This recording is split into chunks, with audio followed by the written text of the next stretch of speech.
ప్రభునందు ప్రియమైన సహోదరి సహోదరులకు యేసుక్రీస్తు నామమున నిరీక్షణ గడియల ద్వారా మీకు శుభాభివందనాలు తెలియజేస్తున్నాను. ఈ సమయంలో దేవుని పరిశుద్ధ లేఖన భాగం నుండి ఒక వాక్యం వివరించడానికి నేను మీ ముందు నిలబడి ఉన్నాను. ప్రియులారా, ఈ సమయంలో దేవుని పరిశుద్ధ లేఖన భాగం నుండి ఒక మాట మనం చూద్దాం. సామెతల గ్రంథము 31వ అధ్యాయము 25వ వచనంలో ఈ విధంగా ఉంది: బలము ఘనతయు ఆమెకు వస్త్రములు, ఆమె రాబోవు కాలం విషయంలో నిర్భయముగా ఉండును. ప్రార్థన.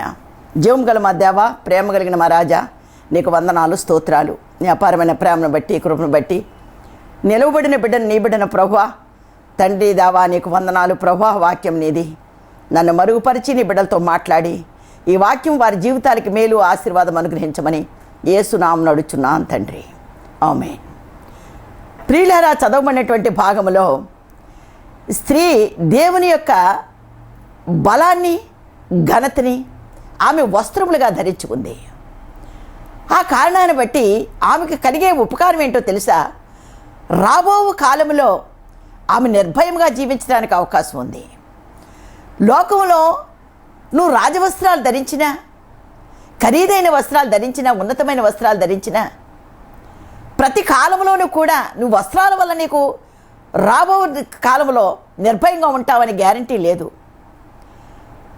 సొలొమోను గ్రంథకర్త అంటున్నాడు, ఈ స్త్రీ బలాన్ని, ఘనతని వస్త్రాలుగా ధరించుకుంది కనుక రాబో కాలంలో ఆమె నిర్భయంగా జీవిస్తుంది అంటున్నాడు.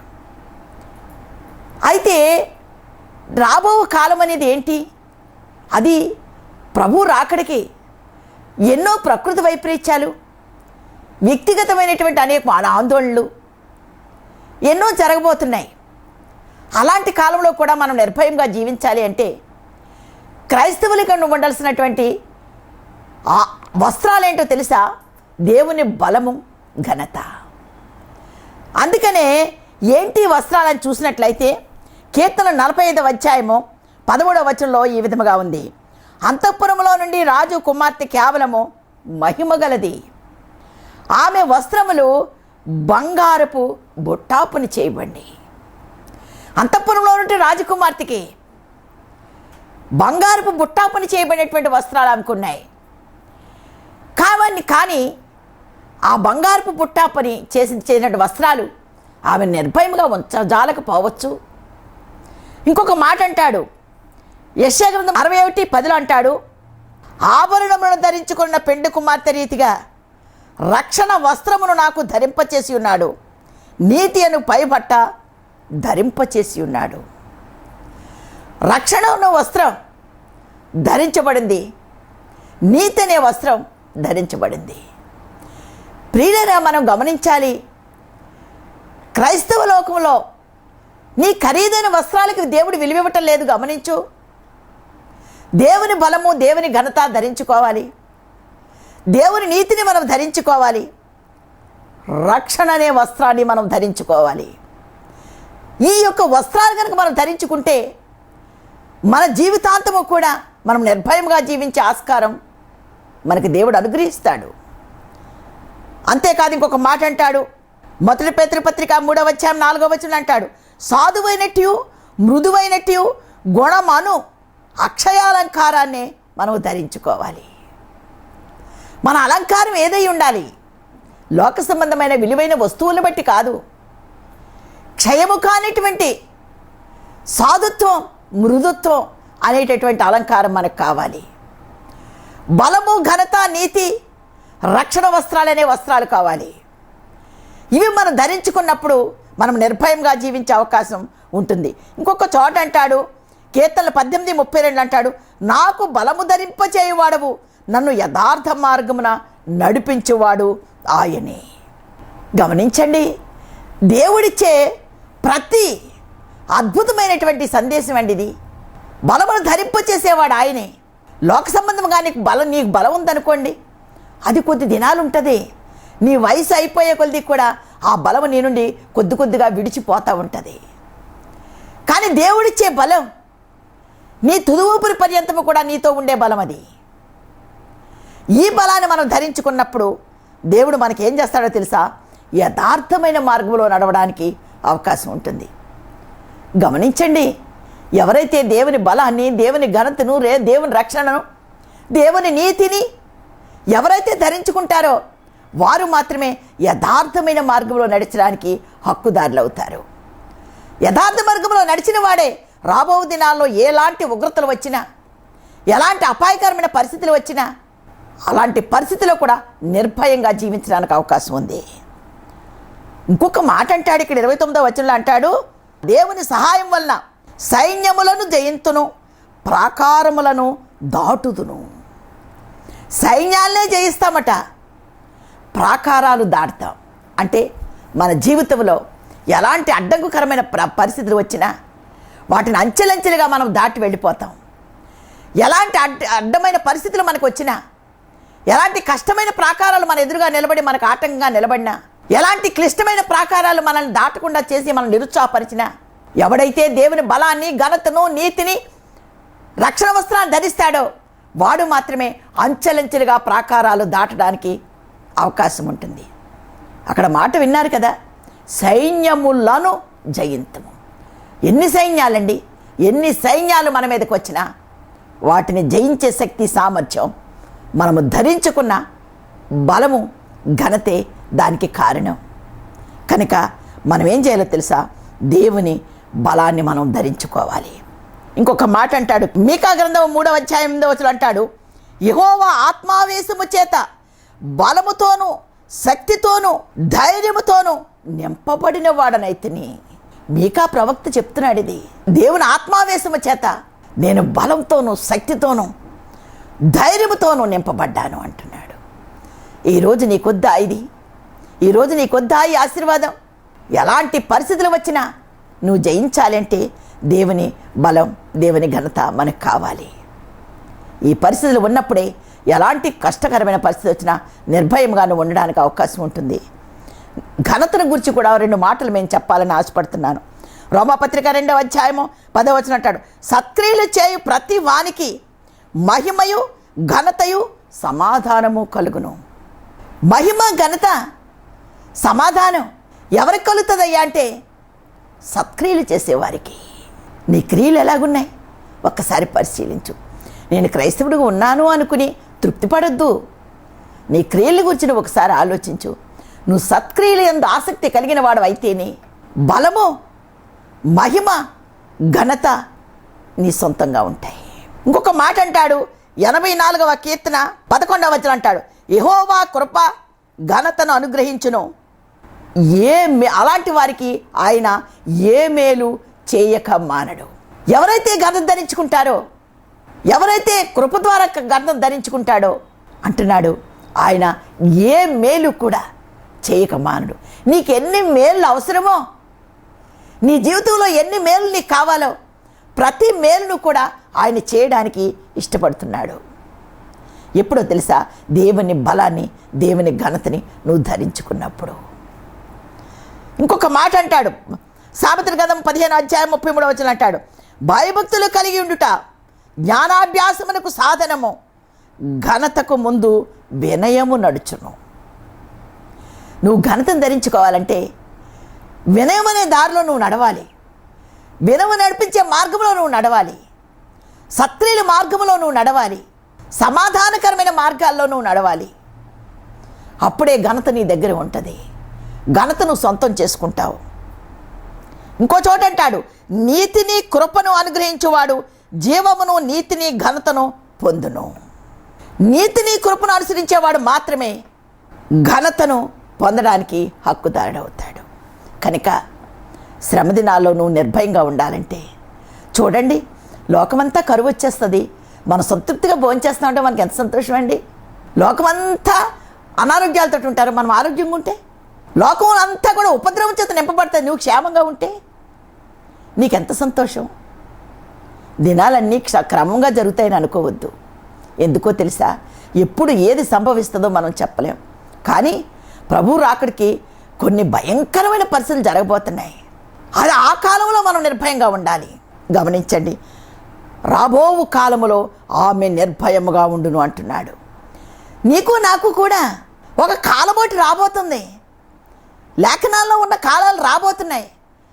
ఆ కాలాల్లో మనం నిర్భయంగా ఉండాలంటే తప్పక ఘనత, బలము, రక్షణ వస్త్రం మనం ధరించుకుని ఉండాలి. నీతి మార్గంలో, యథార్థ మార్గంలో, వినయ మార్గంలో మనం నడవక తప్పదు. రాబో కాలమును గూర్చి ఇక్కడ ఒక మాట చెప్తాడు. మత్తయి సువార్త 10వ అధ్యాయము 17వ వచనం అంటాడు, మనుషులను గూర్చి జాగ్రత్త పడుడి, వారు మిమ్మను మహాసభలకు అప్పగింతురు, తమ సమాజంలో మిమ్మల్ని కొరడాలతో కొట్టింతురు. నువ్వు దేవుణ్ణి నమ్ముకున్నావని సమాజాల దగ్గర మనల్ని నిలబెడతారండి. కొరడాలతో కొట్టబోయే దినాలు మనకు వస్తున్నాయి. అలాంటి పరిస్థితిలో కూడా నువ్వు నిర్భయంగా ఉండాలంటే దేవుని ఘనత, దేవుని యొక్క బలాన్ని నువ్వు ధరించుకోవాలి. రక్షణ వస్త్రం నీకు విడిచిపెట్టకూడదు. నీతి న్యాయాల మధ్యన నువ్వు నడవాలి. కనుక ఇలాంటి పరిస్థితులను గురించి దేవుడు నీకు ఒక మంచి ఈ బలాన్ని, ఘనతను ధరింపచేయాలని కోరుకుంటున్నాడు.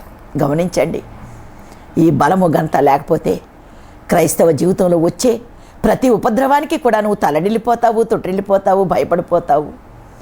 అమ్మో నాకు ఈ క్రైస్తవ యుద్ధాన్ని విడిచిపెడతావు. అలా విడిచిపెడితే నువ్వు నిత్యరాజ్యంలో నిత్య సంతోషానికి నువ్వు దూరం అయిపోతావు, నిత్యాగ్నికి నువ్వు గురైపోతావు.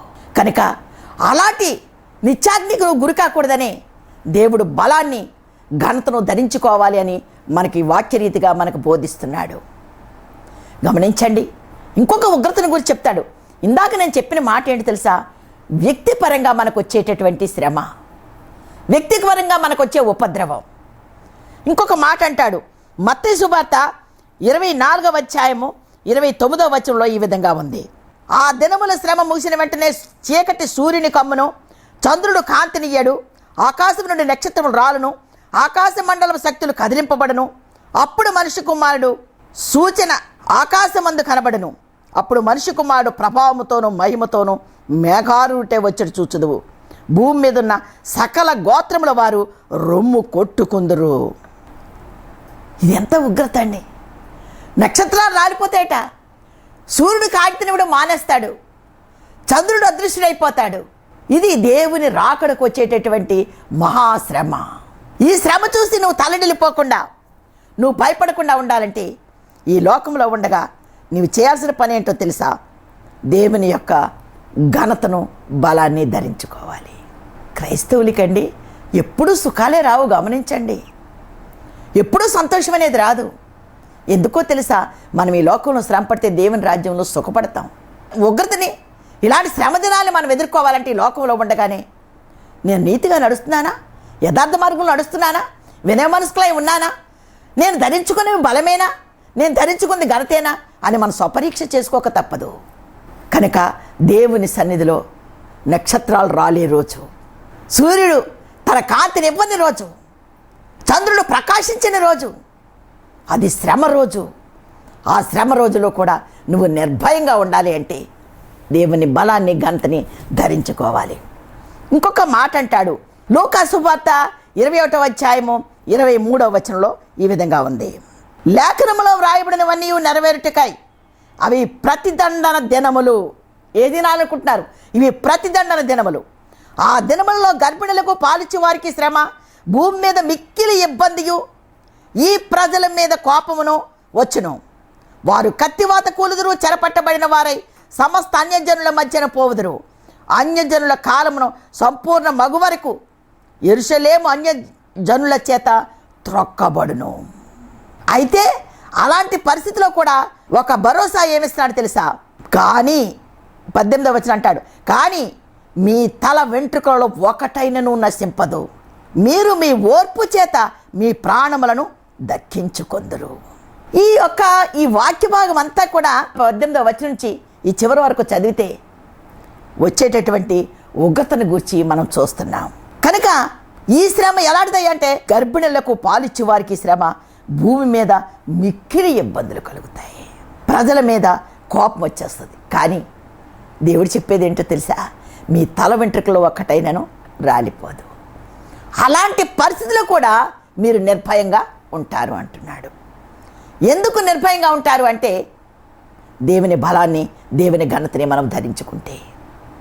నా ప్రియమైన సహోదరి, సహోదరుడా, నీ జీవితంలో నువ్వేమనుకుంటున్నావో నాకు తెలియదు, కానీ శ్రమ దినాలు రాబోన్న ముందే నేను నీతిలో నడుస్తున్నానా, యథార్థత నడుస్తున్నానా, రక్షణ వస్త్రం ధరించుకుని ఉన్నానా, బలము ఘనత నాకు ఉందా అనే ఆలోచన నీకు కావాలి.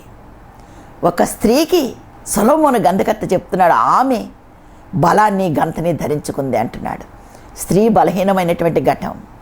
ఆ బలహీన ఘటాన్ని రానున్న శ్రమ దినాల్లో నిర్భయంగా నిలబెట్టడం కోసం ఆయన ఇచ్చే వస్త్రాలే బలము, ఘనత.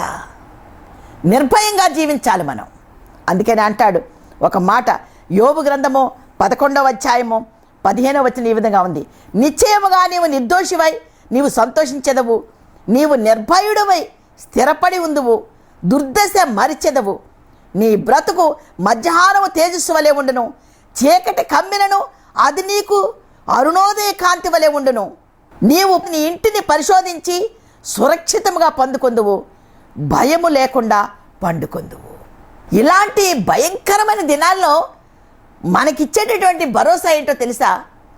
ఎవడైతే దేవుని బలాన్ని, ఘనతని, రక్షణ వస్త్రాన్ని ధరించుకుంటాడో వాడికి ఇచ్చినటువంటి అమూల్యమైన వాగ్దానం, నువ్వు నిర్దోషమై ఉంటావు, నువ్వు నిర్భయంగా స్థిరపడి ఉంటావు. అంతేకాదు, ఒకవేళ చీకటి వచ్చేసినా ఆ చీకటి నీకు ఎలా ఉంటుందో తెలుసా? అరుణోదయ సూర్య కాంతి వలె ఉంటుందట.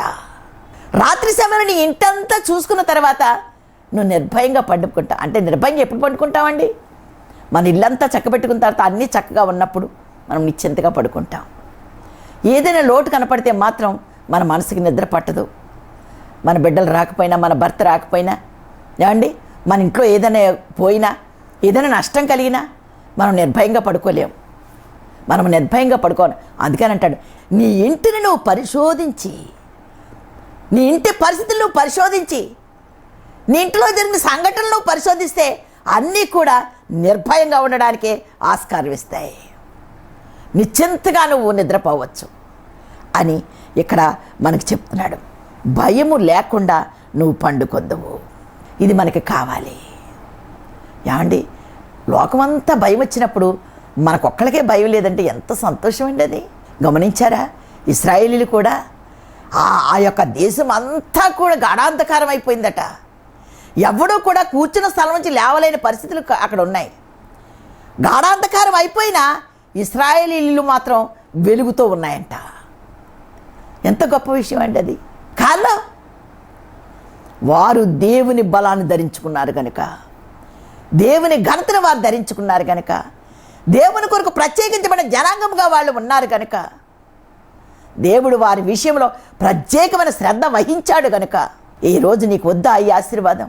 రానున్న దినాల్లో భయంకరమైన దినాలు, ఉగ్రత దినాల్లో గమనించండి, నీ బలమైన కట్టడి, నీ గృహాలు నీకు అక్కడికి రావు, నీ ఆస్తి నీకు అక్కడికి రాదు, నీ ధనము నీకు అక్కడికి రాదు, నీ బిడ్డలు నీకు అక్కడికి రారు, నీ స్నేహితులు నీకు అక్కడికి రారు.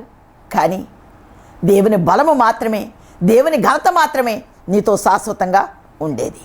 అందరిళ్లలో గాఢాంధకారం ఉంది, కానీ ఇశ్రాయేలీయులలో గాఢాంధకారం లేదు, వెలుగుందట. ఏమండి, అందరిలో కరెంటు పోయి మన ఇంట్లో మాత్రమే కరెంటు ఉంటే మనకి ఎంత సంతోషం. ఎప్పుడైతే అందరిలో చీకటి ఉండి మన ఇంట్లో వెలుగుంటే అందరూ అదొక ప్రత్యేకంగా మనం చూస్తారు. అదే ఘనత. అందరికీ శ్రమలు వచ్చిన శ్రమ దినాల్లో కూడా నువ్వు నిశ్చింతగా ఉన్నావంటే అందరు నీ వైపు చూస్తారు. అదే దేవుని ఘనత. ఎందుకో తెలుసా? దేవుడు చెప్తున్నాడు, నిన్ను కాపాడువాడు కునుకడు, నిద్రపోడు. ఆయన కనుదృష్టి లోకమంతా సంచారం చేస్తుంది. ఎందుకో తెలుసా? ఎవరు బలం ధరించుకున్నారో, ఎవరు ఘనత ధరించుకున్నారో, ఎవరు రక్షణ వస్త్రంలో ఉన్నారో వారి కొరకు ఆయన ప్రత్యేకమైన శ్రద్ధ వహిస్తాడు. యెహెజ్కేలు గ్రంథము 28వ అధ్యాయము 26వ వచనంలో ఈ విధంగా ఉంది, వారు అందులో నిర్భయంగా నివసించి ఇండ్లు కట్టుకొని ద్రాక్ష తోటలు నాటుకొందరు, వారి చుట్టూ ఉండి వారిని తిరస్కరించుతూ వచ్చిన వారికి అందరికీ నేను శిక్ష విధించి నా తరువాత వారు నిర్భయముగా నివసించు కాలము నేను దేవుడైన యెహోవానై ఉన్నానని వారు తెలుసుకుందరు. గమనించండి, ఇక్కడ ఏమంటున్నాడో తెలుసా? ఇశ్రాయేలు జనాంగాన్ని గురించి. వారు నిర్భయంగా జీవిస్తారు. వాళ్ళు తోటలు వేసుకుంటారు, ద్రాక్ష తోటలు వేసుకుంటారు, వాళ్ళు చక్కగా ఆదాయం సంపాదించుకుంటారు. ఇంకొక విషయం నేనేం చేస్తానో తెలుసా? వాళ్ళని తిరస్కరించడానికి, వాళ్ళు వ్యతిరేకంగా ఉన్న వారికి ఎవరైనా వస్తే వాళ్ళందరినీ కూడా నేను శిక్షిస్తాను అంటున్నాడు. అంటే మనకు వ్యతిరేకస్తుల్ని, మనల్ని తిరస్కరించే వాళ్ళని, మనం తృణీకరించే వాళ్ళని, మనకు అపాసం చేసే వాళ్ళ విషయాన్ని ఆయనే చూసుకుంటాడు. ఎందుకు? నువ్వు అలాంటి కష్టకాల పరిస్థితిలో నువ్వు క్షేమంగా ఉంటావని, నిర్భయంగా ఉంటావని వాగ్దానం చేసిన దేవుడు నమ్మదగిన వాడు గనక నీకు అశాంతి కలిగించే ఏ పరిస్థితిని నీ దగ్గరికి రానివ్వడు ఆయన. నా ప్రియమైన సహోదరి సహోదరుడా, నీ జీవితంలో నిర్భయంగా జీవించాలన్నదే దేవుని ఆకాంక్ష. ఎన్ని శ్రమలు వచ్చినా గమనించండి, చాలామంది దేవుడిని నమ్ముకుంటారు, అన్నీ బాగా ఉండాలంటారు. కొంతమంది అంటారు దేవుడు నాకు ఆ సమయం ఇవ్వాలండి అంటాడు. ఏమండి, దేవుడు సమయం ఇస్తాడా? ఆహారం తినడానికి సమయం అక్కర్లేదు, నీకు ఊర్లో వెళ్ళడానికి సమయం అక్కర్లేదు. కానీ దేవుడిని నమ్ముకోవడానికి మాత్రం ఆయన ప్రత్యేకమైన సమయం నేను ఆహ్వానించి ఇవ్వాలి. ఇలాగ నిర్భయంగాను నువ్వు కష్టకాలంలో కూడా నిర్భయంగా జీవించడానికి నీకు బలాన్ని ఘనతని ధరింపచేస్తానన్న దేవుని దగ్గరికి నువ్వు రావాలి. అప్పుడే నువ్వెన్ని కష్టాలు వచ్చినా ఇక్కడ చక్కగా అంటున్నాడు. ఏమంటున్నాడు? వాళ్ళు ద్రాక్ష తోటలు వేసుకుంటారు, వాళ్ళు సస్యశ్యాములుగా ఉంటారు. ఒకవేళ ఎవడైనా వాళ్ళని తిరస్కరించడానికి వస్తే వాళ్ళకి నేను శిక్ష విధిస్తాను అంటున్నాడు. ఎందుచేతనంటే వాళ్ళ వల్ల వీళ్ళ మనసు పాడు కాకూడదు, వీళ్ళు నిర్భయంగా ఉండాలన్నది ఆయనకు ఆకాంక్ష. గమనించండి, నిర్భయముగా మనము జీవించాలి. ఇంకొక మాట అంటాడు, యెహెజ్కేలు గ్రంథము 34వ అధ్యాయము 25లో అంటాడు, అరణ్యములో మీరు నిర్భయంగా నివసించెదరు, అడవిలో మీరు నిర్భయంగా నివసించెదరు, దుష్ట మృగముల మధ్య మీరు నిర్భయంగా. ఇదెంత గొప్ప విషయం అండి. అరణ్యంలోను అడవిలోను దుష్ట మృగాల మధ్యన నిర్భయంగా నివసిస్తామట. గమనించారా ఎప్పుడైనా? అరణ్యములో నువ్వు నిర్భయంగా నివసించాలంటే, దుష్ట మృగాల మధ్య నిర్భయంగా నివసించాలంటే సామాన్యమైన విషయం అనుకుంటున్నారా మీరు? అది అరణ్యములోను అడవుల్లోను దుష్ట మృగముల మధ్య నువ్వు నిర్భయంగా నివసిస్తావని దేవుడు మనకి గొప్ప భరోసా ఇస్తున్నాడు. ఎప్పుడు నువ్వు నిశ్చింతగాను నిర్భయంగా నివసిస్తావయ్యా అంటే ఆయన బలాన్ని, ఆయన ఘనతని నువ్వు ధరించుకున్నప్పుడు. ఆయన బలాన్ని, ఆయన ఘనతని ధరించుకోవాలంటే నువ్వు నీతి మార్గంలో నడవాలి, సత్క్రియలందు ఆసక్తి కలిగి ఉండాలి, వినయ మనస్కురాలు అయి ఉండాలి, క్షయము కాని అలంకారాలతో నువ్వు అలంకరించబడాలి. అప్పుడే నువ్వు అరణ్యంలోకి వెళ్ళినా, భయంకరమైన మృగాలు నిన్ను ఆవరించినా నువ్వు నిర్భయంగానే ఉంటావు. దానియేలు ఎందుకు నిర్భయంగా ఉన్నాడండి? సింహాలు దానియేలు చూసినప్పటికీ వాళ్ళకి దానియేలు కనపడలేదు, దేవుని బలం ఘనత కనపడింది కనుక అయ్యి బాబోయ్ ఈ దానియేలు నేను ముట్టుకోకూడదు అనుకున్నారు. అగ్నిలో పడిపోయినటువంటి షడ్రకు మేషకు అబేద్నెగోలకి అగ్నికి ఆళ్ళు కనపడలేదు, దేవుని బలం కనపడింది అగ్నికి. అందుచేత వాళ్ళనేమి అగ్ని కాల్చజాలకపోయాను. కనుక మరొక మాట కూడా మీ ముందు ఉంచాలి. హోషేయ గ్రంథం 2వ అధ్యాయం 18వ వచనం అంటాడు, నేను జనముల పక్షంగా భూజంతువులతోనూ ఆకాశ పక్షులతోనూ నేల ప్రాకు జంతువులతోనూ నేను ఒక నిబంధన చేసుకుంటున్నాను అంటున్నాడు. అంటే అర్థం ఏంటి? ఎవరైతే దేవుని బలాన్ని, దేవుని ఘనతను ధరించుకుంటారో వాళ్ళ దగ్గరికి భూజంతువులు కానీ, లేకపోతే ఆకాశ పక్షులు కానీ, భూజంతువులు కానీ, నేల ప్రాకే జంతువులు కానీ రావడానికి వీలు లేదు. అరణ్యంలో కూడా నిశ్చింతగా పడుకుంటామంటండి. ఏమండి, ఇశ్రాయేలీలు అన్ని సంవత్సరాలు వాళ్ళు అరణ్య మార్గాన్ని నడిచినప్పుడు వాళ్ళకి ఏమీ బాధ కలగలేదు. కారణం ఏంటో తెలుసా? దేవుని బలం, దేవుని ఘనత. గమనించండి, ఈ దేవుని బలం, ఈ ఘనత మనకు కావాలి. కనుక దేవుని సన్నిధిలో నువ్వు నిర్భయంగా జీవించాలంటే దేవుని బలం, దేవుని ఘనత కావాలి. లోకంలో నీ యొక్క ఔషధాల వల్ల, నీ శక్తి వల్ల, నీ వ్యాయామం వల్ల వచ్చే బలం మీద మాత్రం ఆధారపడదు. దయచేసి నమ్మండి. నిర్భయంగా మనం రానున్న దినాలు, ఉగ్రత దినాలు రాబోతున్నాయి. అవి భూ సంబంధంగా వస్తాయి, పర సంబంధంగా వస్తాయి, ఆకాశ సంబంధంగా వస్తాయి. ఆ వ్యక్తిగతంగా కూడా ఎన్నో శ్రమలు రాబోతున్నాయి. ప్రతి క్రైస్తవుడు కూడా నిర్భయంగా జీవించాలంటే, ప్రతి క్రైస్తవుడు కూడా దానిలో సంతోషంగా జీవించాలంటే, దేవునితో పాటు వారు కూడా నిత్య సంతోషంలో వారు జీవించాలి అంటే, ఈ లోకంలో ఉండగా నేను దేవుని బలాన్ని పొందుకున్నానా, దేవుని ఘనతను పొందుకున్నానా, దేవుని రక్షణ వస్త్రాన్ని భద్రంగా కాపాడుకుంటున్నానా అనే వాటి విషయంలో నువ్వు ప్రత్యేకంగా పరిశీలించుకోవాల్సిన బాధ్యత ఉందని తెలియజేయడానికి నేను ఇష్టపడుతున్నాను. క్రైస్తవుడు ఆషామోషిగా జీవించకూడదు. నిత్యము కూడా ఆయన బలం మీద ఆధారపడు. అందుకనే పౌలు అంటాడు, నన్ను బలపరచువాని అందే నేను సమస్తము చేయగలుగుచున్నాను. సమస్తము చేస్తున్నాడు. ఆయన ఎన్ని అద్భుతాలు చేశాడండి, ఎన్ని ఆశ్చర్యకార్యాలు చేశాడు ఆయన బలాన్ని బట్టి. కనుక దేవుని సన్నిధిలో దేవుని బలం మీద మనం ఆధారపడాలి. ఒక్క మాట జకర్యా గ్రంథం 14:11 అంటాడు, పట్టణము ఎత్తుగా కనబడును, జనులు అక్కడ నివసించుదురు, శాపము ఇకను కలగదు, యెరూషలేము నివాసులు నిర్భయముగా జీవించెదరు. శాపము లేని చోట, కన్నీరు లేని చోట, దుఃఖము లేని చోట, ప్రతి బాష్పం మీద తుడిచివేయబడే చోట, సూర్యుడు కానీ చంద్రుడు కానీ ప్రకాశించే అవసరము లేని చోట మనము జీవించాలి అంటే ఈ లోకంలో ఉన్న శ్రమలు మనం జయించాలి. ఈ లోకంలో మనకు వచ్చే ఉగ్రతను జయించాలి. శ్రమ దినాన్ని మనం జయించాలి అంటే గమనించండి నా ప్రియమైన సహోదరి సహోదరుడా, దేవుని బలాన్ని, దేవుని ఘనతను, దేవుని రక్షణ వస్త్రాన్ని నువ్వు ధరించుకోవాలి. అవి ధరించుకోవాలంటే ఇవి నీకు క్షయము కాని అలంకారాలుగా అవి నీకు ఉండాలి. దేవుని నీతిలో నువ్వు నడవాలి, యథార్థతలో నువ్వు నడవాలి, సత్క్రియలందు ఆసక్తి కలిగిన దానిగానే ఉండాలి. అప్పుడే నీ జీవితంలో నిత్యరాజ్యానికి వెళ్ళడానికి అవకాశం ఉంది. ఈ లోక శ్రమలలో కూడా నువ్వు నిర్భయంగా ఈ లోకంలో జీవించగలవు. నిర్భయంగా నివసించే నిత్య రాజ్యంలోనూ కూడా నువ్వు వారసుడుగా ఉంటావు. కనుక దేవుని సన్నిధిలో ఈ లోకంలో జీవిస్తున్నాను అయిపోయింది అనుకోవద్దు. కానీ ఉగ్రత దినాలు జయించాలంటే, రాకడి దినాలు జయించాలంటే మనకు కావాల్సింది ఏంటో తెలుసా? దేవుని యొక్క బలము, ఘనత.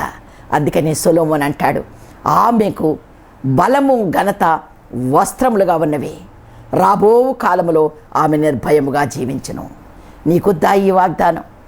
నీవు కూడా క్రైస్తవుడు కదా, నీకు కూడా ఈ వాగ్దానం కావాలి.